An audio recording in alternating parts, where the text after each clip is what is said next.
का हमारे YouTube channel nerd dip में स्वागत है। आज हम लोग इकोनॉमिक्स के नए अध्याय जिसमें जानेंगे मुद्रा एवं बैंकिंग से रिलेटेड प्रश्नों का करेंसी एवं बैंकिंग से रिलेटेड जो भी प्रश्न होगा उन कॉन्सेप्ट पे चर्चा करेंगे। इससे पहले हम लोगों ने देखा था मुद्रा के बारे में, हम लोगों ने देखा था जिसमें हॉट मनी के बारे में देखा, हार्ड मनी के बारे में देखा। उसके बाद हम लोग हवाला और अन्य जिसमें इन्फ्लेशन, डिफ्लेशन, स्टैगफ्लेशन, इन सभी के बारे में अध्ययन किया। आज हम लोग जो टॉपिक हम लोग का कॉन्सेप्ट चलेगा उसी का आगे भाग चलेगा, यानी कि इससे पहले हम लोगों ने 50 तक प्रश्नों का हल देख लिया था। आज जो हम लोग मुख्य रूप से कॉन्सेप्ट पे चर्चा करते हुए चलेंगे उसमें आरबीआई रहेगा, यानी भारतीय रिजर्व बैंक से रिलेटेड जो वो अपना पॉलिसी लाती है, मॉनेटरी पॉलिसी लाती है, किस तरह से साख का नियंत्रण करती है, किस तरह से लिक्विडिटी का नियंत्रण करती है, उन सभी माध्यमों पर हम लोग कॉन्सेप्ट पे चर्चा करेंगे और प्रश्नों का हल भी देखते चलेंगे। तो 50 तक हम लोगों ने देखा था। देखिए 50 में क्या था, 50 में कहा था कि भारतीय मुद्रा को पूर्ण परिवर्तनीय बनाया गया था। वो ऑप्शन में था 1992, 1993, 1993 और 1994 और 1994 और 1995। काफ़ी अच्छा प्रश्न था जिसमें से हम लोगों ने इसमें जाना था कि जो पूर्ण परिवर्तनीय है वह 1993 या 94 में बनाया गया था। वह 94 में, देखिए पूर्ण परिवर्तनीय का अर्थ ही हुआ, मुद्रा का पूर्ण परिवर्तनीय से तात्पर्य ही हुआ कि जिसके अंतर्गत एक देश की मुद्रा विदेशी मुद्रा में परिवर्तित हो जाए और विदेशी मुद्रा देशी मुद्रा में परिवर्तन हो जाए, तो यही हो गया पूर्ण परिवर्तनीय। तो ये चालू खाता में है जो वह 1994 ईस्वी से पूर्ण परिवर्तनीय भारतीय मुद्रा को बना दिया गया 1993 1994 में। तो ये ध्यान में रखेंगे कि मान लेते हैं कि आप कोई काम कर रहे हो, सपोज दैट आपका सर्विस सेक्टर का काम है और आप क्या किए, कोई भी यूनाइटेड किंगडम या ब्रिटेन या अन्य राष्ट्र का, मान लेते हैं कि यूनाइटेड किंगडम के अलावा संयुक्त राज्य अमेरिका का ही वर्क किए हैं, तो वहाँ के जब आप उसके लिए उसका जो आप काम किए हैं, वर्क किए हैं, जो सर्विस दिए हैं, उसके लिए वह जो पैसा पे करेगा वहाँ का जो कस्टमर होगा वह आपको वह अपना मुद्रा में पे करेगा, आपके अकाउंट में डॉलर में वो पेड करेगा। तो जैसे वो डॉलर में पेड करेगा तो आपका तुरंत क्या हो जाएगा, ऑटोमेटिक जो आपके अकाउंट में होगा वह भारतीय रुपया में आपका ऐड हुआ दिखाएगा। इसमें आपको किसी सरकार के पास न जाने की परमिशन होगी, ना ही किसी की परमिशन लेने की जरूरत होगी, तो पूर्ण कन्वर्ट हो जाता, तुरंत हो जाता। तो वही जो होता है 1993 1994 में पूर्ण परिवर्तनीय। नेक्स्ट 51 में देखिए क्या करा है, रुपये को चालू खाता में पूर्ण परिवर्तनीय कब घोषित किया गया। तो अभी हम लोग चर्चा किए कि पूर्ण परिवर्तनीय का अर्थ हो गया अब चालू खाता। देखिए दो तरह के खाता होता है, एक करेंट अकाउंट होता है और एक पूंजी खाता, जमा खाता होता है जो हम लोग सेविंग अकाउंट के रूप में खोलते हैं। तो पूर्ण परिवर्तनीय कब घोषित किया गया, तो अभी हम लोग चर्चा किए थे वह 1994 में किया गया था, वह अगस्त में किया गया था। इसलिए 1993 और 1994 की केंद्रीय बजट में कहा गया था। तो वह कब किया गया था, ऑप्शन में है 19 अगस्त, 30 मार्च। तो इस प्रश्न का जो सही जवाब हो जाएगा वह क्या हो जाएगा, वह हो जाएगा 1994 में तो किया ही गया था, तो वह हो जाएगा 19 अगस्त 1994 को किया गया था। पूर्ण परिवर्तनीय का अर्थ क्या हुआ, जिसमें से हम लोगों ने जाना कि एक देश की मुद्रा विदेशी मुद्रा में परिवर्तन हो जाए और विदेशी मुद्रा देशी मुद्रा में कन्वर्ट हो जाए। यानी कि आप भारत में रहकर, मान लेते हैं कोई सर्विस सेक्टर का बिजनेस कर रहे हो, सेवा दे रहे हो, आप सेवा किसी अदर कंट्री को दिए हो, वह अमेरिका का हो, वह व्यक्ति उस सेवा के बदले में जो आपको पैसा पे करेगा वह अपना मुद्रा पे करेगा, जैसे आपके अकाउंट में होगा वह कन्वर्ट हो जाएगा भारतीय रुपए में। तो ये पूर्ण परिवर्तनीय, इसके लिए ना ही सरकार से ना ही कुछ आपको जाना पड़ेगा, कहीं किसी से परमिशन लेना पड़ेगा। तो ये पूर्ण परिवर्तनीय 19 मार्च 1994 से किया गया। 1992 में 52 में देखिए करा है, वर्तमान में भारत में रुपये की पूर्ण परिवर्तनीय लागू है भुगतान संतुलन के, किस पर है, किस भुगतान संतुलन पे पूर्ण परिवर्तनीय का लागू है। ऑप्शन में चालू खाता, पूंजी खाता, इनमें सभी पर, केवल व्यापार खाते पर। तो यह जो भुगतान संतुलन के जो है पूर्ण परिवर्तनीयता जो लागू है वह किस पर लागू है, वह लागू है चालू खाते पर, यानी कि जो करेंट अकाउंट है उस पर लागू है। देखिए और बाकी आपके माइंड में उठ रहा होगा कि अदर, मान लेते हैं कि चालू खाता है, पूंजी खाता, उसमें आपको क्या करना पड़ेगा। पूंजी खाता में आपको क्या करना पड़ेगा, विदेश में जाकर, मान लेते हैं आपको कोई ज़मीन लेने का या संपत्ति खरीदना चाहते हैं, तो उसके लिए आपको सरकार से उस रुपये को विदेशी मुद्रा में परिवर्तित करवाना पड़ेगा, सरकार से परमिशन लेना पड़ेगा। लेकिन चालू खाता में भी हम लोगों ने देखा किस तरह से पूर्ण परिवर्तनीय जो 1994 ईस्वी से लागू हो गया, यानी आप किसी अदर कंट्री के व्यक्ति को सर्विस देते हैं तो सर्विस के बदले में जो वह अपने कंट्री का डॉलर या फिर पाउंड स्टर्लिंग हो गया, यूरो हो गया, येन हो गया, कुछ भी वो पे करता है तो वह कन्वर्ट होकर तुरंत बिना किसी के परमिशन से वो आपके खाते में भारतीय रुपया में, भारतीय मनी में के रूप में दिखाएगा। तो वह भारत में पूर्ण परिवर्तनीयता, तो पूर्ण परिवर्तनीयता का तात्पर्य हम लोगों ने समझ लिया कि क्या होता है, एक देश की मुद्रा विदेशी मुद्रा में परिवर्तित हो जाती है और विदेशी मुद्रा उस देश की देशी मुद्रा में परिवर्तित हो जाती है, यही है पूर्ण परिवर्तनीयता। नेक्स्ट 53 में देखेंगे गिल्ट एज्ड बाजार किससे संबंधित है। देखिए काफ़ी अच्छा प्रश्न है, गिल्ट एज्ड बाजार क्या होता है। फटे पुराने करेंसी नोट होते हैं, सोना चांदी सरफराज होता है, सरकारी प्रतिभूतियाँ, निगम ऋण पत्र होता है। देखिए जो गिल्ट एंड जो बाजार है यह क्या है, कम जोखिम वाली प्रतिभूतियां जो होती है वो क्या होती है, वो सरकारी प्रतिभूतियों को शामिल किया जाता है जिसमें कम जोखिम होता है, लोगों को विश्वास होता है, जैसे वो प्रतिभूतियां सिक्योरिटी आती है लोग उसे खरीद लेते हैं।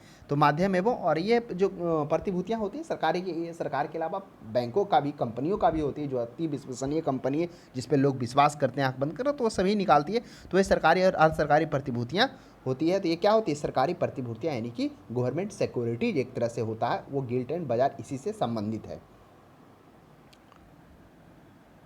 अब ये गिल्ट एंड बाजार जो सरकारी प्रतिभूतियाँ वो निकालती क्या है, जब सरकार को धन की आवश्यकता होती है तो उस कंडीशन में वो, आप देखेंगे आगे हम लोग पढ़ेंगे, टेस्ट बिल भी करेगा, डिवेंचर भी, ये सभी लागू किया जाएगा।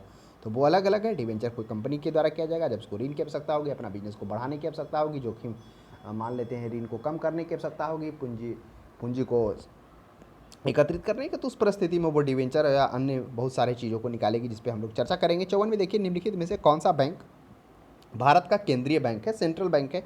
तो भारत का केंद्रीय बैंक के रूप में वह कौन जाना जाएगा, वह जाना जाएगा RBI, reserve bank of India. तो ऑप्शन नंबर डी है, तो इसका डी हो जाएगा। भारत का सबसे बड़ा बैंक, तो भारत का सबसे बड़ा बैंक के रूप में कौन जानेगा, वह रिजर्व बैंक ही जाना जाएगा।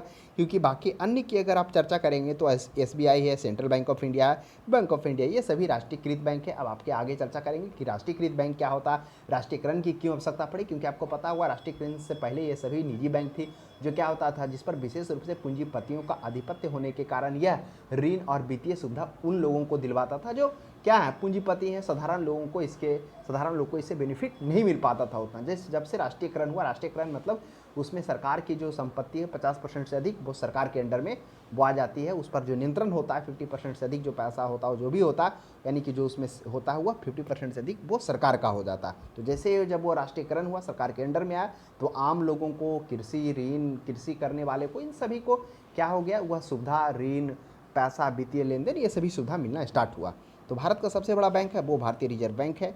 नेक्स्ट देखेंगे 56 में, भारत में किसे बैंकों का बैंक कहा जाता है। देखिए जब आप पढ़ेंगे भारतीय रिजर्व बैंक के कार्य में पढ़ेंगे तो हम लोग वहाँ पर देखेंगे उन कार्यों में से एक कार्य है बैंकों का बैंक के रूप में, यानी सरकारी बैंकर के साथ साथ बैंकों के बैंक के रूप में कार्य करता है। जिस प्रकार के आम जनता का बैंक जो होता है, वाणिज्य बैंक, राष्ट्रीयकृत बैंक है, वो बैंक होता है, तो वह बैंकों का बैंक के रूप में कौन काम करता है, वह भारतीय रिजर्व बैंक कार्य करता है। नेक्स्ट 57 में देखिए कि बैंकों की नई शाखाएं खोलने का लाइसेंस दिया जाता है, किसके द्वारा जारी किया जाता है। तो देखिए हम लोग जब आगे पढ़ेंगे, चर्चा करेंगे, तो उसमें से हम लोग देखेंगे जो क्या है भारतीय रिजर्व बैंक के कार्य है, उस कार्य में से एक कार्य का यहाँ चर्चा किया गया है। क्या है, शाख नियंत्रण का, यानी शाख नियंत्रण करने का काम क्या है, आरबीआई को ही, वही वो लाइसेंस जारी करता है, और वो भी हम लोग देखें किस तरह से वो शाख का नियंत्रण भी करता है।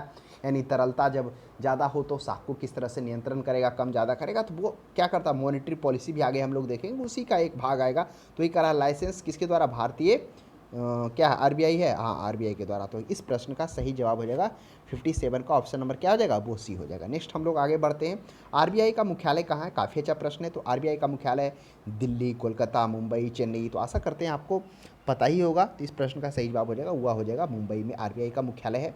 नेक्स्ट देखिएगा 59 में, भारतीय रिजर्व बैंक का कार्य नहीं है। अब भारतीय रिजर्व बैंक का कार्य नहीं है तो आपको यह पता होना चाहिए कि उसका कार्य क्या है। तो आइए हम लोग उसके कार्य के बारे में चर्चा। पहला क्या कार्य है उसका, नोट का निर्गमन, यानी कि नोटों का इशू करना का काम वही है। तो क्या करने का काम, issue of paper currency notes. दूसरा क्या है, सरकारी बैंकर के रूप में कार्य करना, दूसरा ये है।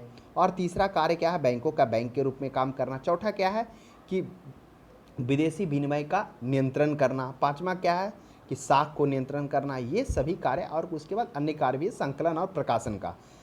तो अब देखिए क्या है प्रश्न, पहला करेंसी नोट जारी करना बिल्कुल है, ये हम लोगों ने अभी देखा कि issue of paper currency note जारी करने का अधिकार रिजर्व बैंक को है। मुद्रा योजना बनाना बिल्कुल है, मॉनेटरी पॉलिसी को बनाने का अधिकार है। अब मॉनेटरी पॉलिसी क्यों बनाया जाता है, जिसमें मुद्रा का क्या, किसी विशेष आर्थिक उद्देश्य की प्राप्ति के लिए। अब उस विशेष आर्थिक उद्देश्य के अंतर्गत में जैसे स्थिरता मार्केट में बना रहे, आर्थिक प्रगति रहे, आर्थिक विनिमय दर में स्थिरता रहे, क्या रहे ये मतलब मार्केट में क्या हो, कहिए कि स्थायित्व प्राप्त हो। तो इस सभी विशेष उद्देश्य की प्राप्ति के लिए जो मुद्रा का संकुचन अथवा जो फैलाव किया जाता है वो मॉनेटरी पॉलिसी कहलाता है। तो ये हो गया। मुद्रा योजना बनाना बिल्कुल इसके हाथ में है। भारत के सभी बैंकों पर नियंत्रण रखना बिल्कुल इसके काम में है कि बैंकर बैंकों का बैंक के रूप में भी कार्य करता है और सरकारी बैंकर के रूप में तो यह काम करता है। निर्यातकर्ताओं को ऋण देना, इसका ऋण देना पब्लिक से रिलेटेड काम नहीं है, चाहे वो आयात हो चाहे वो निर्यात हो। तो ऑप्शन नंबर 4 हो जाएगा इस प्रश्न का सही जवाब हो जाएगा, जो आरबीआई का कार्य नहीं है। नेक्स्ट 60 में हम लोग बढ़ते हैं। 60 में कह रहा है कि भारतीय रिजर्व बैंक का कार्य नहीं है। तो 60 में भी अभी किए, तो अभी हम लोग को क्या है चर्चा की है। तो इस प्रश्न में नोट को इशू करना, नोट निर्गमन करना, निर्गमन का अर्थ होता है इशू करना, तो यह कार्य है इसका। बैंकों का बैंक के रूप में काम, बैंकों का बैंक के रूप में काम करता है, बिल्कुल सही बात है। भारतीय रिजर्व बैंक देश के अन्य बैंकों के लिए वही कार्य करता है जो अन्य बैंक अपने ग्राहक के लिए करते हैं। सरकार का बैंक, बिल्कुल सही बात है कि यह क्या है, सरकारी बैंकर के रूप में काम। जनता के पैसे को स्वीकार करना, यह जनता से रिलेटेड, पब्लिक रिलेटेड इसका काम नहीं होता है। तो ऑप्शन नंबर डी इसका पर्याप्त हो जाएगा। नेक्स्ट 61 में देखिए, व्यापारिक बैंकों द्वारा जनित साख नियंत्रण कौन करता है। काफ़ी अच्छा प्रश्न है कि व्यापारिक बैंकों द्वारा जो जनित साख होता है उसका नियंत्रण कौन करता है। तो अभी हम लोगों ने देखे कि जो साख का नियंत्रण होता है, यानी कि क्रेडिट को कंट्रोल करने का कार्य किसके हाथ में है, वह भारतीय रिजर्व बैंक के हाथ में है। उसमें क्या करता है, वाणिज्य बैंक द्वारा जो भी निर्मित साख क्रेडिट होता है, मात्रा तथा दिशा पर नियंत्रण रखता है। और रिजर्व बैंक अपने साख नियंत्रण उपायों के माध्यम से इन 3 उद्देश्यों, जिसमें अभी हम लोगों को देखा था, जिसमें विनिमय स्थिरता, मुद्रा मूल्य की स्थिरता और आर्थिक स्थिरता की पूर्ति करता है। तो उसको ध्यान में रखते हुए साख नियंत्रण करता है। कौन करता है, भारतीय reserve bank credit control. Next हम लोग देखेंगे 62 में, भारत में करेंसी नोट जारी करता है। तो अभी हम लोगों को देखिए, भारत में करेंसी नोट जारी करने का क्या अधिकार था, नोटों का निर्गमन करने का, वो था भारतीय रिजर्व बैंक के पास। सिर्फ 1 रुपया और 1 रुपया का नोट हो या सिक्का हो उसके छोड़कर, क्योंकि वो आगे हम लोग देखेंगे वित्त मंत्रालय के अधीन में आएगा। नेक्स्ट देखिएगा 63 में, भारत के विदेशी विनिमय संचय का प्रतिरक्षक क्या है। तो विनिमय का मतलब होता है लेन देन, क्रय विक्रय। तो विदेशी विनिमय का संचय, तो हम लोगों ने अभी देखा कि भारतीय रिजर्व बैंक के कार्यों में से, जिसमें से कार्य में से क्या क्या था, नोटों का निर्गमन करना, सरकारी बैंकर के रूप में, बैंकों का बैंक के रूप में, फिर विदेशी विनिमय का नियंत्रण के रूप में भी कार्य करना। तो वह किसका कार्य था, हुआ था भारतीय रिजर्व बैंक का कार्य। यानी कि कहने का मतलब है कि किस तरह से करती है वो, रिजर्व बैंक रुपये की तुलना में विदेशी मुद्रा का विनिमय दर को नियंत्रण करती है, यानी रुपये की तुलना में उस विनिमय दर को, विदेशी विनिमय दर को नियंत्रण करने का कार्य करती है। रिजर्व बैंक विदेशी मुद्रा भंडार के परिरक्षक, जिसको हम लोग कहते हैं क्या, कस्टोडियन के रूप में जाना जाता है। नेक्स्ट देखिएगा 64 में, भारत का केंद्रीय मुद्रा जारी करने वाला बैंक कौन है। अब कह रहा है केंद्रीय मुद्रा कौन जारी करने वाला बैंक है। तो केंद्रीय मुद्रा जारी करने वाला जो बैंक होगा, मुद्रा वही जारी करेगा, भारतीय रिजर्व बैंक। जो उनके कार्यों में से एक कार्य है क्या करना, issue of paper currency note. Next हम लोग चर्चा करेंगे 65 में, भारत का केंद्रीय बैंक के सभी कार्यों को कौन सा बैंक संपादित करता है। काफ़ी अच्छा प्रश्न है, भारत का जो केंद्रीय बैंक के सभी कार्यों को कौन सा बैंक संपादित करता है। तो हम लोगों ने देखा था कि जो भारतीय रिजर्व बैंक का कार्य, पहला कार्य में क्या क्या था कि नोटों का निर्गमन करना, यानी नोटों का इशू करना। निर्गमन का अर्थ होता है इशू करना, लागू करना। दूसरा था भारतीय बैंकर के रूप में काम करना। तो वही केंद्रीय बैंक के सभी कार्यों को कौन सा बैंक संपादित करता है, बैंकों के बैंक के रूप में, तो हुआ भारतीय रिजर्व बैंक हो जाएगा। फिर क्या था, विदेशी विनिमय का भी नियंत्रण करना, उसमें उसके बाद था साख का भी नियंत्रण करना, इसी के हाथ में था आरबीआई के। नेक्स्ट देखेंगे 66 में, भारत का आर्थिक सर्वेक्षण प्रत्येक वर्ष सरकारी तौर पर प्रकाशित किया जाता है। काफ़ी अच्छा प्रश्न है। जो आर्थिक सर्वेक्षण है, भारत का अर्थव्यवस्था का जो सर्वेक्षण है, जिसमें भारत कितना वृद्धि प्राप्त करेगा, कितना ग्रोथ रहेगा, ये सभी किसके हाथ में, सोचिए। अभी हाल ही में निर्मला सीतारमण के द्वारा जो पेश किया गया जो वित्त मंत्रालय, तो वह वित्त मंत्रालय के अधीन में होगी। यानी कि जो क्या है, वित्त मंत्रालय निर्मला सीतारमण के द्वारा हाल ही में आप देखेंगे तो जिसमें क्या किया गया, 21-22 में 9.2% बढ़ने का भारतीय अर्थव्यवस्था का अनुमान किया गया। तो ये ध्यान में रखेंगे, वित्त मंत्रालय। अब ऐसा नहीं कि भारतीय रिजर्व बैंक निकाल मारकर आगे बढ़ जाएं, तो वो गलत हो जाएगा। नेक्स्ट 67 में देखिए, निम्नलिखित में से किस बैंक में कोई व्यक्ति अपना खाता नहीं खोल सकता। तो अभी हम लोगों ने देखा कि भारतीय रिजर्व बैंक एक ऐसा बैंक है जो बैंकों के बैंक के रूप में, यानी पब्लिक सेक्टर से उसका कोई भी काम नहीं होता है, तो रिजर्व बैंक हो जाएगा। क्या अन्य बैंक खोल सकती है, बिल्कुल सही बात है। देखिए शहरी सहकारी बैंक, सहकारिता बैंक, आगे हम लोग अध्ययन करेंगे किस तरह से भारत में जो वाणिज्य बैंक है,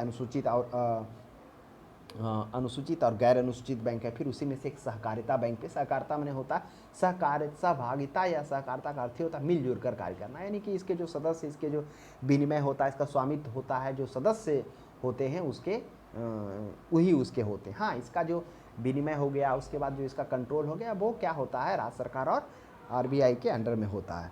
तो सहकारी बैंक भी होता है, क्षेत्रीय ग्रामीण बैंक देखेंगे किस तरह से क्या होगा, क्षेत्रीय ग्रामीण बैंक की स्थापना की जाएगी, है ना, जिसमें प्रायोजन जो होगा राष्ट्रीयकृत बैंक के द्वारा किया जाएगा, विनिमय नाबार्ड के द्वारा किया जाएगा। हालांकि आप एक बाद में आप ये भी देखेंगे कि 1982 में इन बैंकों का नियंत्रण आरबीआई से नाबार्ड में, पहले आरबीआई के पास में होता है फिर नाबार्ड में चला जाता है।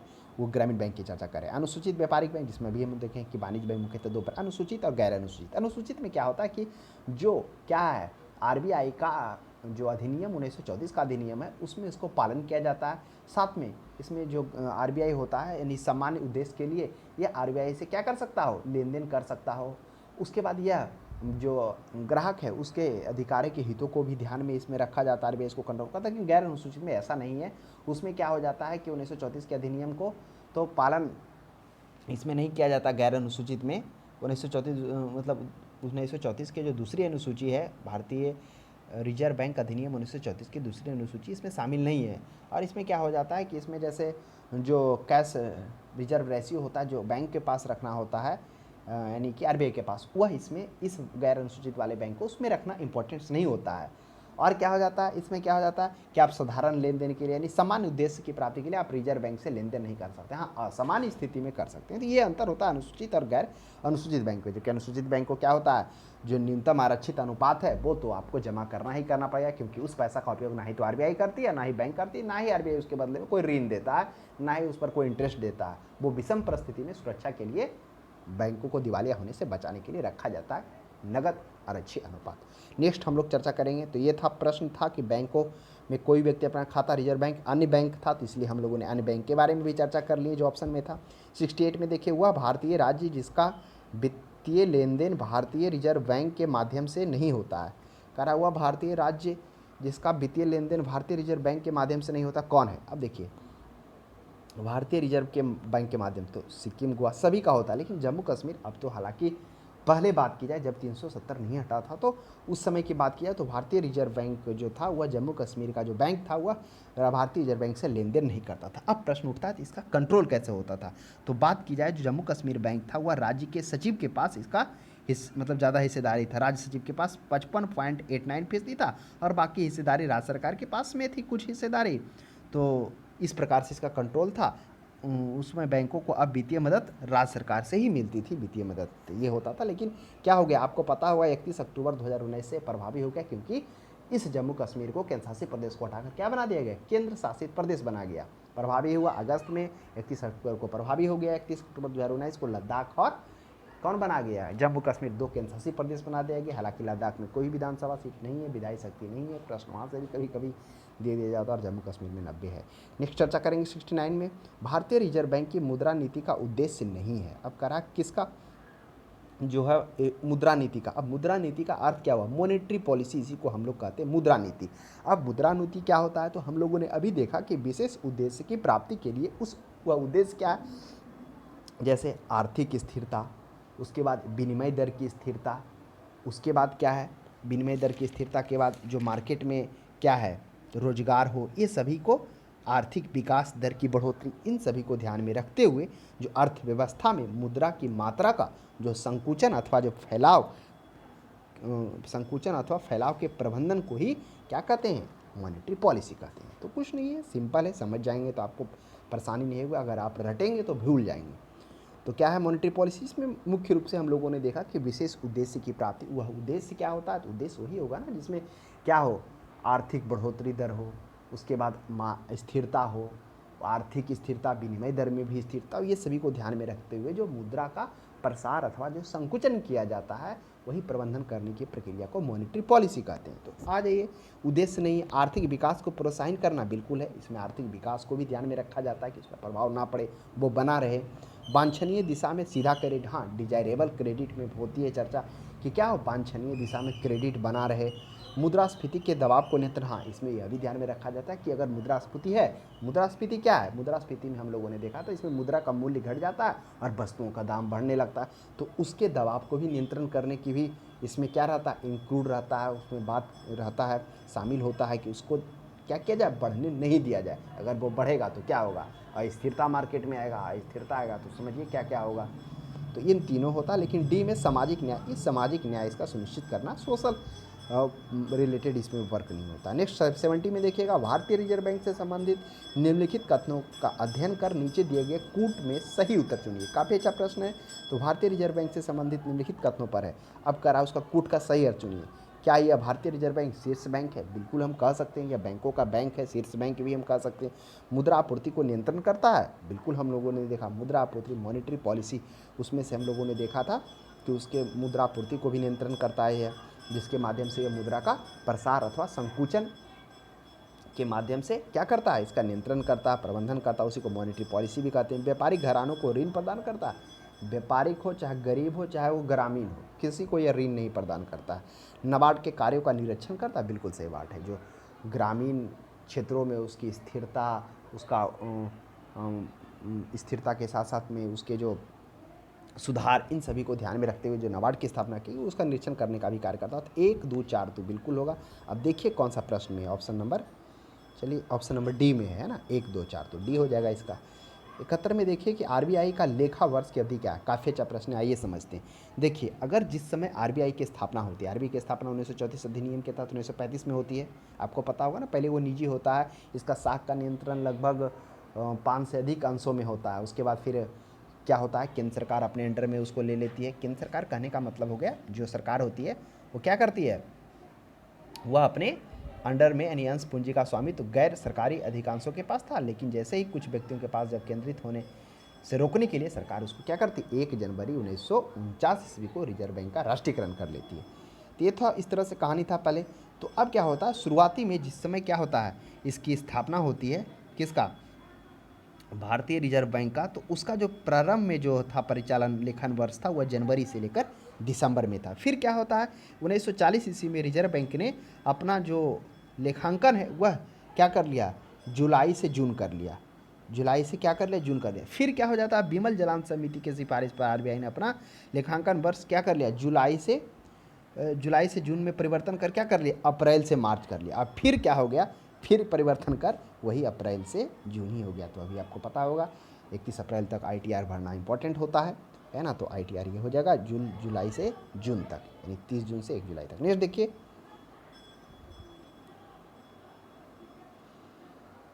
भारतीय रिजर्व बैंक के नोट निर्गमन विभाग के पास हर समय कम से कम कितने मूल्य का स्वर्ण कोष होना चाहिए। चलिए, अब हमें यह जानना होगा कि रिजर्व बैंक के पास, नोट निर्गमन विभाग के पास कम से कम, देखिए कहा जाता है कि न्यूनतम आरक्षित पद्धति के अंतर्गत में, कैश रिजर्व रेशियो के अंतर्गत में, वित्तीय वर्ष में नए नोट निर्गमन करने की जो प्रक्रिया में भारतीय रिजर्व बैंक के पास 200 करोड़ होना चाहिए, और उस 200 करोड़ में से क्या होना चाहिए, जो संरक्षित कोष रखेगी उसमें 115 करोड़ के बराबर स्वर्ण होना चाहिए, और बाकी जो बच गया 75 करोड़, वह 75 करोड़ कहिए नहीं, 85 करोड़ जो हो गया, वह क्या हो गया, वह अंतर्राष्ट्रीय मुद्रा के बराबर मुद्रा होगी, अंतर्राष्ट्रीय मुद्रा होगी। तो ये है इसका पूरा कॉन्सेप्ट जो हो सकता है। कभी ये भी पूछ दिया जाए कि अंतर्राष्ट्रीय मुद्रा कोष कितने करोड़ रुपए के बराबर होना चाहिए, तो ये होता है। नेक्स्ट देखिएगा, इंपीरियल बैंक की स्थापना किस वर्ष की गई थी। देखिए इंपीरियल बैंक क्या है, पहले ये समझिए, क्योंकि इंपीरियल बैंक ही क्या बना, एसबीआई। तो इंपीरियल बैंक की जो स्थापना होती है उसके बारे में हम लोग जानते हैं, वह क्या होता है, वह होता है 1921 ईस्वी में भारत आया, जो भारत आता है 1921 में, इसे प्रेसिडेंसी बैंक के नाम से भी जाना जाता है। किसे, इंपीरियल बैंक को, जो 1921 ईस्वी में आती है। उसके बाद इसे क्या हो जाता है, इसमें जिसमें bank of Hindustan, bank of Madras, bank of Kolkata, bank of Bengal, ये सभी मतलब बैंक शामिल रहते हैं। टोटल 7 होते हैं बैंक। उसके बाद क्या कर दिया जाता है, इन सभी बैंकों को 1 जुलाई 1955 ईस्वी को क्या कर दिया जाता है, राष्ट्रीयकरण कर स्टेट बैंक ऑफ इंडिया का नाम दिया जाता है।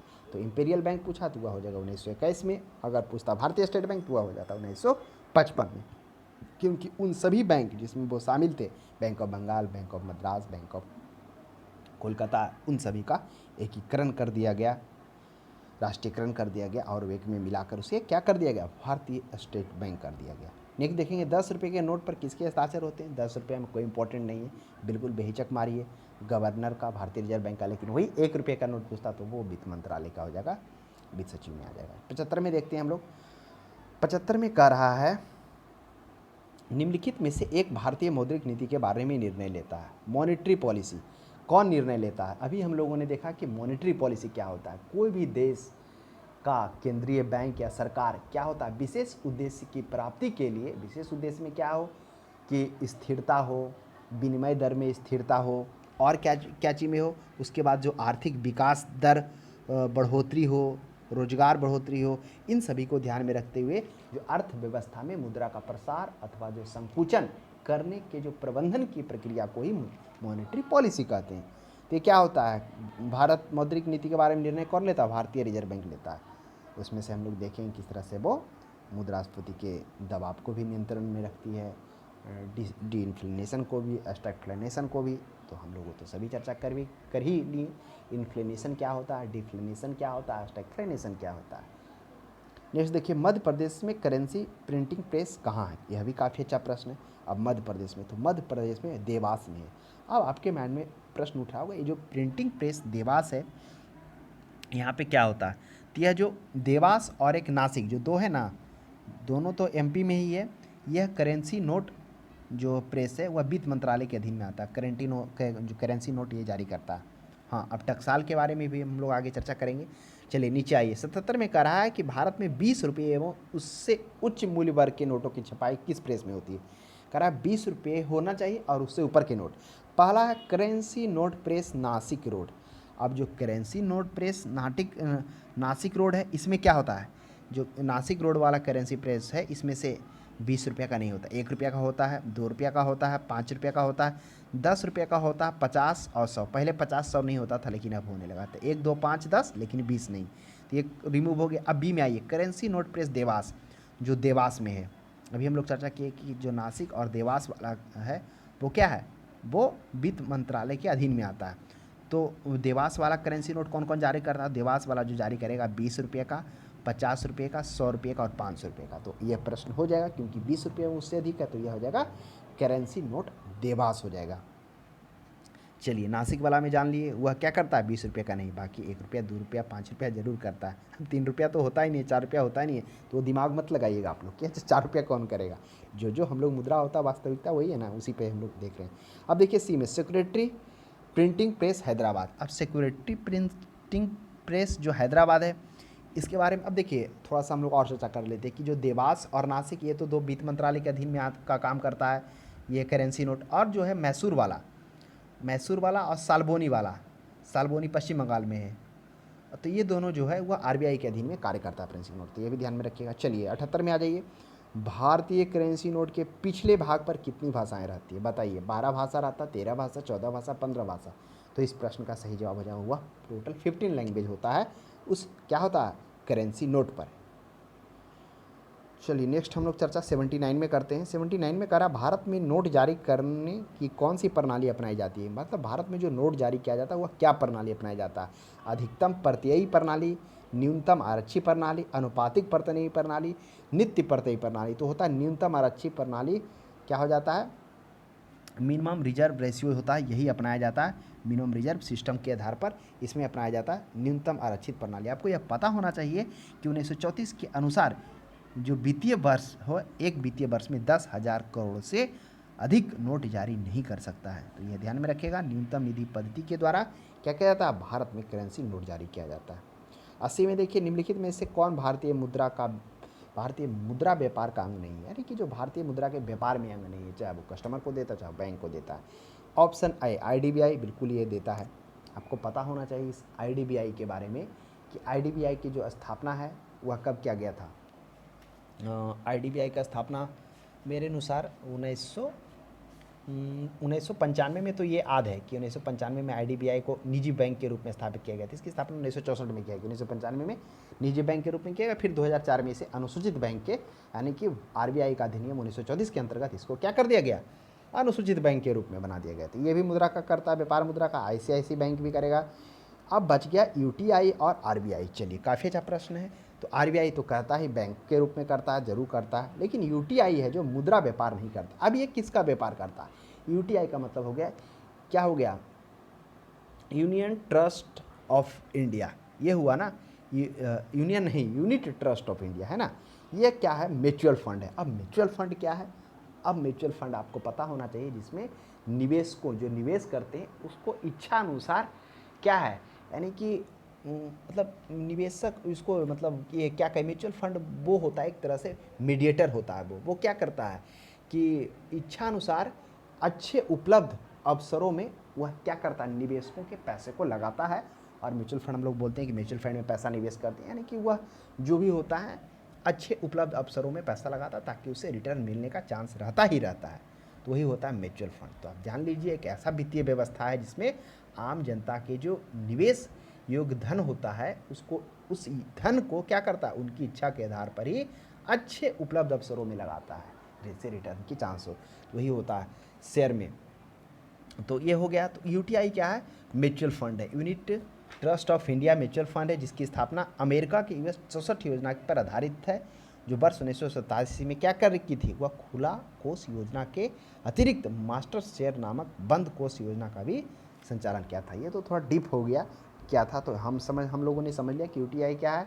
यह एक भारत में म्यूचुअल फंड है जिसका आरंभ कब हुआ था, वह 1964 में हुआ था यूनिट ट्रस्ट ऑफ इंडिया की स्थापना के साथ। तो म्यूचुअल फंड क्या होता है, जिसमें हम लोगों ने देखा निवेशकों के पैसे को अच्छे उपलब्ध अवसरों में जो है, उपलब्ध अवसरों मतलब जिसमें कहिए कि अच्छे जो उपलब्ध अवसर हैं उसमें से पैसा लगाया जाता है, उसमें रिटर्न की जो पॉसिबिलिटी होती है बहुत ही ज़्यादा होती है शेयर, उसमें शेयर में जो पैसा, शेयर क्या होता है, शेयर मार्केट आपको पता ही होगा कि शेयर क्या होता है। देखिए कोई भी कंपनी हो गया, वह अपने क्या करने के लिए, वित्तीय की आवश्यकता के लिए, नहीं जब उसको वित्त की आवश्यकता हो, या फिर वह अपना कर्ज कम करना चाह रहा हो, या फिर कंपनी का विस्तार करना चाह रहा हो, इन परिस्थिति में वो क्या करता है, अपने जो उसके एसेट होते हैं, कंपनी होते हैं, वह उसके संपत्ति को बेचना चाहता है, और वही जो बेचना चाहता है वह ऑनलाइन बेचता है, और वह जो बेचता है, खरीद बेचती होता है, वही शेयर कहलाता है। और उस शेयर को बेचने के लिए एक प्लेटफॉर्म की आवश्यकता होती है कि कहाँ पर भाई कोई खरीदेगा बेचेगा, वह प्लेटफॉर्म स्टॉक एक्सचेंज कहलाता है।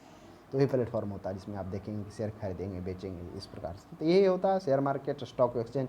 फिर आप आगे हम लोग अध्ययन करेंगे वो नेक्स्ट कॉन्सेप्ट में कि स्टॉक एक्सचेंज कितने प्रकार के हैं, कौन कौन है, किसका कितना कंपनी रजिस्टर है, उसके अंदर में कौन कौन से खरीद बिक, कितने कंपनी के लागत वाले खरीद बिक्री क्या है, वो सभी चर्चा होगी। तो ये इसमें यूनिट ट्रस्ट ऑफ इंडिया हो जाएगा। नेक्स्ट 81 में देखिए सार्वजनिक क्षेत्र में वाणिज्य बैंक की सर्वाधिक शाखाएं किस राज्य में हैं।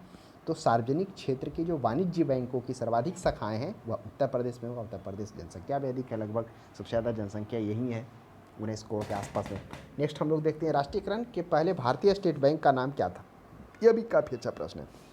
आपको पता होगा कि भारतीय स्टेट बैंक 1955 ईस्वी में क्या हुआ, इसे क्या कर दिया गया, जो सभी 7 बैंक थे उसे एक करके क्या कर दिया गया, भारतीय स्टेट बैंक का दर्जा दिया गया, जिसे पहले इंपीरियल बैंक ऑफ इंडिया के नाम से जानते थे, है ना। और इसे इंपीरियल बैंक ऑफ इंडिया को एक और नाम से कहते थे, कौन सा, प्रेसिडेंसी बैंक भी रूप में जाना जाता था। वही है कि भारतीय स्टेट बैंक का राष्ट्रीयकरण से पहले क्या नाम था, तो imperial bank of India 1921। Next देखिए भारतीय स्टेट बैंक की स्थापना कब होती है, 1955 ईस्वी में क्या कर दिया जाता है, इसका राष्ट्रीय यानी कि 7 बैंकों का विलय करके इसका नाम क्या कर दिया जाता है, राष्ट्रीयकरण का भारतीय स्टेट बैंक ऑफ इंडिया दिया जाता है, वह 1955 हो जाएगा। नेक्स्ट देखिए भारत का सबसे बड़ा व्यापारिक बैंक कौन है व्यापारिक बैंक, SBI है, नाबार्ड है, ICICI है। तो देखिए वह हो जाएगा भारत का जो, अगर तत्काल की बात की जाए, वह सबसे बड़ा व्यापारिक बैंक SBI हो जाएगा, क्योंकि इसके पूरे जो शाखाएं हैं, सबसे ज़्यादा शाखाएं 24,000 शाखाएं हैं। तो यह कोई नॉर्मल नहीं है, ज़्यादा है, तो इसके कारण SBI हो जाएगा। नेक्स्ट हम लोग देखते हैं भारतीय स्टेट बैंक का मुख्यालय कहाँ है, काफ़ी अच्छा प्रश्न है।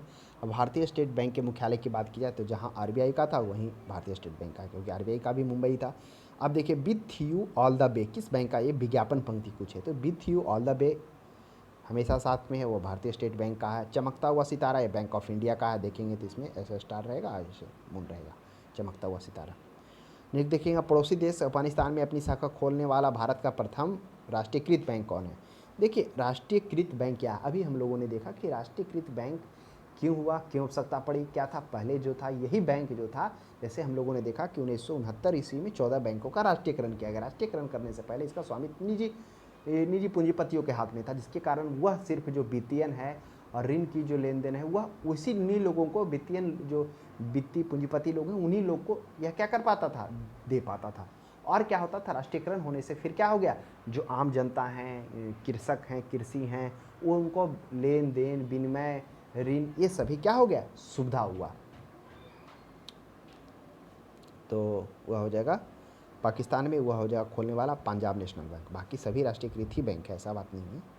कैनाफीना देखिए, कैनाफीना किस भारतीय राष्ट्रीयकृत बैंक की अनुषंगिक संस्था है, कौन सा बैंक का है? तो bank of India, Canara bank. तो काफ़ी अच्छा प्रश्न है, यह हो जाएगा केनरा बैंक का है जो कैनाफीना राष्ट्रीयकृत बैंक की अनुषंगिक सहयोगी संस्था, जिसको अनुषंगिक का मतलब वही होता है। भारतीय बैंक की कहाँ अधिकतम शाखाएं हैं? काफ़ी अच्छा प्रश्न है। देखिए, विदेशों में भारतीय बैंक की सबसे ज़्यादा शाखा कहाँ है? ऑप्शन में है यूएसए, ऑप्शन में है यूके, बांग्लादेश, श्रीलंका। तो आपके माइंड में तो चल ही रहा होगा कि उपनिवेश किसका रहा, यूके के, तो यूके में ही होगा। वास्तविकता में यूके में ही है, लगभग 31 बैंक है वहाँ। उसके बाद सेकेंड नंबर पर हांगकॉन्ग आता है, इसमें 13 है, फिर सिंगापुर आता है 12, इस तरह से। भारत का सर्वाधिक शाखाएं किस विदेशी बैंक की है? जो भारत में है शाखा, अब कह रहा है विदेश, जितने भी ऑप्शन में सब विदेशी बैंक है। अब स्टैंडर्ड चार्टर बैंक, यह भी लंदन का है, ब्रिटिश बैंक है, बड़े बैंकों के रूप में जाना जाता है, अंतर्राष्ट्रीय बैंक है। इसकी शाखा सबसे ज़्यादा भारत में है। हेडक्वार्टर तो हम लोगों ने देख लिया लंदन स्टैंडर्ड बैंक का। लगभग बोला जाता है 42 शहरों में 99 शाखा है इसका भारत में, तो इसलिए हो जाएगा स्टैंडर्ड चार्टर। बाकी city bank, China trust bank, ये सभी का नहीं है, बहुत कम होगा। सर्वाधिक पूछा है 91 के बाद हम लोग 92 में आते हैं। और आगे हम लोग अध्ययन करेंगे, बहुत सारा विदेशी बैंक के बारे में भी अध्ययन करेंगे, स्टॉक एक्सचेंज भी पढ़ेंगे, तो हड़बड़ाना नहीं है, जो कुछ ऑप्शन में है उसकी चर्चा आगे हो जाएगी। 92 में देखिए, भूमि विकास बैंक का कार्य क्या है? पहले हम लोग जानेंगे कि ये जो लैंड डेवलपमेंट बैंक होता क्या है। देखिए, भूमि जो विकास बैंक होता है, भूमि विकास बैंक जो मुख्यतः जो होता है, कार्य जो होता है, संपत्ति के आधार पर इसका क्या कार्य होता है? दीर्घकालीन ऋण देना, यानी कि मुख्य कार्य होता है संपत्ति के आधार पर दीर्घकालिक ऋण देना। चूंकि ये बैंक भूमि परिसंपत्तियों को बंधक रखकर ऋण देती है, यानी कि जो आपके पास लैंड है वह उसको अपने कब्जे में ले लेगी और उसी को, इसको बोलते हैं ना लोन पर रखकर, है ना, तो वही भूमि को क्या कर लेती है, परिसंपत्ति को बंधक रख कर देती है। अतः प्रतिभूति जो सिक्योरिटी होता है, संबंधित कठोर नियम बनाए गए हैं। साधारणतः ये बैंक जो भी सिक्योरिटी होता रखते हैं उसके मूल्य का 50% तक ये आपको ऋण उपलब्ध कराती, फिर आप दे देंगे तो आप अपना लैंड छुड़ा के जा सकते हैं। ये होता है वही भूमि विकास बैंक। मद्रास प्रांत में 1929 में केंद्रीय भूमि बैंक की स्थापना हुई थी। नेक्स्ट देखें, 93 में भारतीय स्टेट बैंक द्वारा देश का पहला तैरता हुआ एटीएम कहाँ स्थापना किया गया था? काफ़ी अच्छा प्रश्न है। तैरता हुआ एटीएम है, ये कोची में ही स्थापित किया गया था, तो आप ध्यान में रखेंगे। उप महाप्रबंधक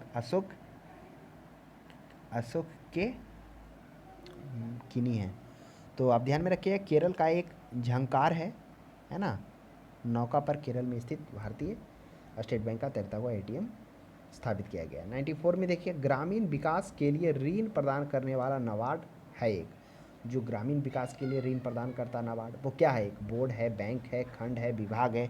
तो इस प्रश्न का सही जवाब हो जाएगा नाबार्ड। तो एक तरह से बैंक ही है, तो क्या हो जाएगा? बैंक हो जाएगा।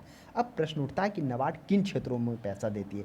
तो ग्रामीण में उनके विकास के लिए, ग्रामीणों को उनके विकास के लिए, आर्थिक रूप से उनकी जीवन स्तर को सुधारने के लिए यह क्या करती है? नाबार्ड ग्रामीणों को क्या करती है? ऋण देती है, तो वही हो जाएगा। नेक्स्ट हम लोग देखेंगे नाबार्ड। नाबार्ड का हो गया राष्ट्रीय कृषि एवं ग्रामीण विकास बैंक। तो चलिए आइए उस पर चर्चा कर लेते हैं कि राष्ट्रीय कृषि ग्रामीण बैंक नाबार्ड की स्थापना कब हुई, किसके अनुसार हुई, क्या कार्य है उसका? तो नाबार्ड की स्थापना होती है वह शिवरामन समिति। तो देखिए, अभी हम लोगों ने जाना कि ग्रामीणों को उनके विकास एवं आर्थिक रूप से उनके जीवन स्तर में सुधार करने के लिए यह ऋण उपलब्ध कराती है, और यह शिवरामन समिति के आधार पर राष्ट्रीय कृषि एवं ग्रामीण विकास बैंक की स्थापना की गई थी। यह शिवरामन समिति का गठन तो 1979 में ही किया जाता है, फिर रिपोर्ट सौंपता है, उसके बाद 1982 ईस्वी में क्या किया जाता है? रिपोर्ट सौंपता है, उसके बाद विचार होती है, उसके बाद स्थापना 1982 में नाबार्ड बैंक का किया जाता है। तो ये ध्यान में रखिएगा। ऑप्शन में तो और है नरसिम्हा समिति, नरसिंह समिति आगे आप देखिएगा कि बैंकिंग सेक्टर में बैंकिंग इंफ्रास्ट्रक्चर के लिए काम करती है, जिसमें वो 4 वित्तीय मतलब 4 पैरामीटर को वो तय करती है, जिसमें वो बताती है कि अंतर्राष्ट्रीय, राष्ट्रीय, क्षेत्रीय और स्थानीय स्तर पर क्या होना चाहिए, वो वित्तीय बैंक इंफ्रास्ट्रक्चर की बात करती है। फिर वाणी समिति आप देखें कि जो नेशनल स्टॉक एक्सचेंज होगा, अब नेशनल स्टॉक एक्सचेंज अभी हम लोग चर्चा करेंगे कि शेयरों को खरीदने और बेचने के लिए जो एक प्लेटफॉर्म की आवश्यकता होती है, इस पर वो खरीदा बेचा जाता है, उसको स्टॉक एक्सचेंज कहते हैं। तो वही होगा, जो नेशनल स्टॉक एक्सचेंज होगा वो उसकी स्थापना इसी फिर वाणी समिति के तहत 1991 में की जाएगी। नेक्स्ट देखिए, 96 में भारतीय कृषि एवं ग्रामीण विकास बैंक की स्थापना किस पंचवर्षीय योजना में की गई? तो देखिए, राष्ट्रीय कृषि एवं ग्रामीण विकास बैंक की स्थापना किस पंचवर्षीय, काफ़ी अच्छा प्रश्न है। तो अभी हम लोग जानेंगे कि राष्ट्रीय कृषि नाबार्ड की स्थापना 1982 में की जाती है। तो अब आप सोचिए कि अब पहला जो है पंचवर्षीय योजना कब बना था? वह 1951 से 56 बना था। दूसरा कब बना था? 56 से 62 बना था। तीसरा क्या था? 62 से 56, 5 61 था ना। दूसरा क्या था? 61 से लेकर 66 था। और तीसरा में क्या था? पहला हो गया, दूसरा हो गया, तीसरा हो गया। तीसरा के बाद फिर 66 के बाद गैपिंग होगा तीन बार, तब होगा 1969 से लेकर 5 हो जाएगा 74 हो जाएगा। तो ये क्या हो जाएगा? यह हो जाएगा चौथा हो जाएगा। पाँचवा क्या हो जाएगा? 74 से हो जाएगा 78 हो जाएगा। यह पाँचवा हो जाएगा। फिर 78 के बाद फिर 2 साल गैपिंग होगा, क्योंकि इसमें कौन होगी? मोरारजी देसाई की पहली बार गैर कांग्रेसी सरकार बनेगी।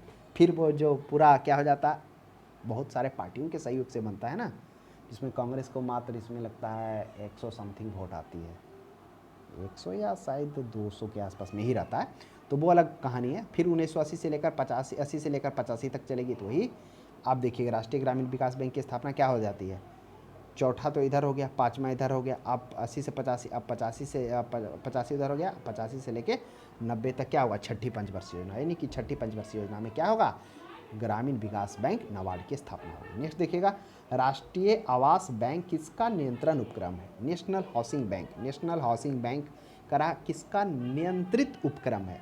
भारतीय रिजर्व बैंक का है, नाबार्ड का है, यूनिट ट्रस्ट इंडिया। तो यूनिट ट्रस्ट तो पहले ही रिमूव हो गया, क्योंकि यूनिट ट्रस्ट ऑफ इंडिया क्या था? वह था म्यूचुअल फंड था। अब म्यूचुअल फंड क्या होता था? म्यूचुअल फंड एक प्रकार की वित्तीय संस्था होती है जो निवेशकों के पैसे को अच्छे उपलब्ध अवसरों में वो लगाती है, निवेश करवाती है, और जिसमें से ज़्यादातर संभावना होता है बेनिफिट होने का ही होता है, वो म्यूचुअल फंड होता है। तो unit trust of India Bharatiya Jeevan, यह भी हो गया। यह बीमा क्षेत्र में है, जिसमें 243 कंपनियों को एक साथ विलय का 1956 ईस्वी में इसका राष्ट्रीयकरण भारतीय जीवन बीमा निगम बनाया गया। नाबार्ड था, वो क्या था? ग्रामीण क्षेत्रों में उसके क्या था? ग्रामीण क्षेत्रों में उनके विकास और आर्थिक रूप से सहयोग के लिए क्या। अब बचा भारतीय रिजर्व बैंक। तो आवास बैंक का जो नियंत्रण उपक्रम है राष्ट्रीय आवास बैंक का, वो हो जाएगा भारतीय रिजर्व बैंक ही हो जाएगा, इसका नियंत्रण उपक्रम हो जाएगा। नेक्स्ट आगे बढ़िए हम लोग। भारतीय लघु उद्योग विकास बैंक का मुख्यालय, हाँ देखिए, वो क्षेत्रीय ग्रामीण बैंक था, वो अलग था, जो आगे चर्चा भी होगी क्षेत्रीय ग्रामीण बैंक का। भारतीय लघु उद्योग विकास बैंक का मुख्यालय स्थित है, तो ध्यान में रखिएगा। जो भारतीय लघु उद्योग विख्यालय, जिसको हम लोग सिडबी के नाम से भी जानते हैं, अब उसके बारे में पूछा, जिसका अर्थ होता है small industry development bank of India, SIDBI है ना, उसका मुख्यालय। तो उसका मुख्यालय लखनऊ है, तो ध्यान में रखेंगे। नेक्स्ट देखिएगा, 99 में देश में कुल कितने क्षेत्रीय ग्रामीण बैंक कार्यरत हैं? चलिए आइए इसे थोड़ा सा समझ लेते हैं। क्षेत्रीय ग्रामीण बैंक, अब क्षेत्रीय ग्रामीण बैंक का जो प्रायोजन होगा वो राष्ट्रीयकृत वाणिज्य बैंक के द्वारा किया जाएगा। हाँ, जो विनिमय होगा जरूर वो किसके द्वारा किया जाएगा? नाबार्ड के द्वारा किया जाएगा उसका विनिमय, तो ये ध्यान में रखना है। हालांकि फिर क्या करता है, 1982 में आरबीआई, पहले आरबीआई के पास में ही रहता, फिर नाबार्ड बोले लेता है। तो देश में कुल कितने क्षेत्रीय ग्रामीण बैंक है? देखिए क्या होता है, जिस समय इसकी स्थापना होती है उस समय, यानी कि 2000 कितना में आप कहिएगा, आप कल्पना करिए 2005 में, जब 2005 में होता है तो उस समय 196 क्षेत्रीय बैंक होती है।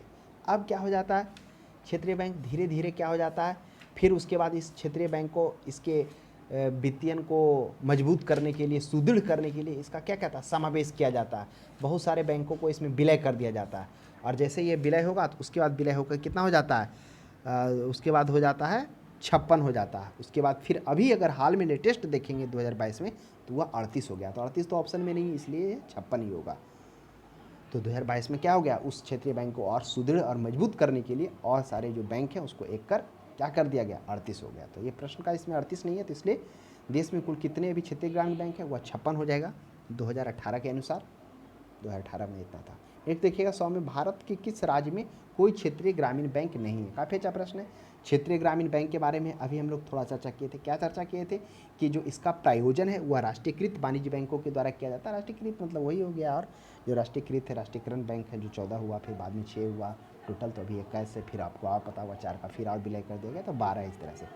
तो भारत में किस राज्य में कोई क्षेत्रीय ग्रामीण बैंक नहीं है? सिक्किम और गोवा ऐसा क्षेत्र है जहाँ पर कोई भी क्या है, क्षेत्रीय ग्रामीण बैंक नहीं है, ध्यान में रखेंगे।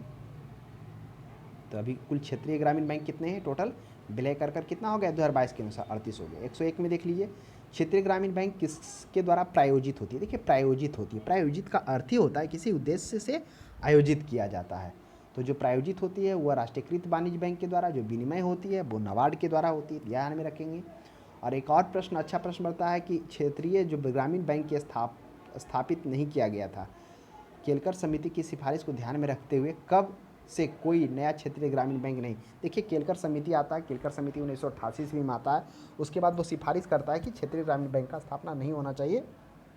तो वही अप्रैल 1988 के बाद से क्या है, 1988 है या 1987 है, शायद 87 में अपना रिपोर्ट सौंपता है और 88 में लागू होता है, तो 87 ही कहिए कि केलकर समिति के ध्यान में रखते हुए, तो वह 1987 अप्रैल 1987 ईस्वी में इस बैंक में कोई भी क्या किया जाता है, उसके बाद से क्षेत्रीय ग्रामीण बैंक की स्थापना नहीं किया जाता है। फिर है भारतीय औद्योगिक पुनर्निर्माण बैंक की स्थापना, यह भी काफ़ी अच्छा प्रश्न है, तो इसकी चर्चा हम लोग नेक्स्ट अध्याय में, अगले अध्याय में करेंगे, जिसमें जानेंगे। काफ़ी अच्छा ये भी प्रश्न है, भारतीय औद्योगिक पुनर्निर्माण बैंक, जिसमें हम लोग देखेंगे किस तरह से पहले भारतीय औद्योगिक समिति का गठन किया जाता है, उसके बाद फिर वो उसको हटाकर क्या कर दिया जाता है, फिर बैंक पुनर्निर्माण यानी वित्तीय को मजबूत करने के लिए, सुदृढ़ करने के लिए उसको क्या कहता है, पुनर्निर्माण बैंक में चेंज किया। तो वो चर्चा आगे हम लोग करेंगे। तो आज के लिए इतना ही। आपको यह क्लास कैसा लगा कमेंट बॉक्स में जरूर सजेस्ट करें।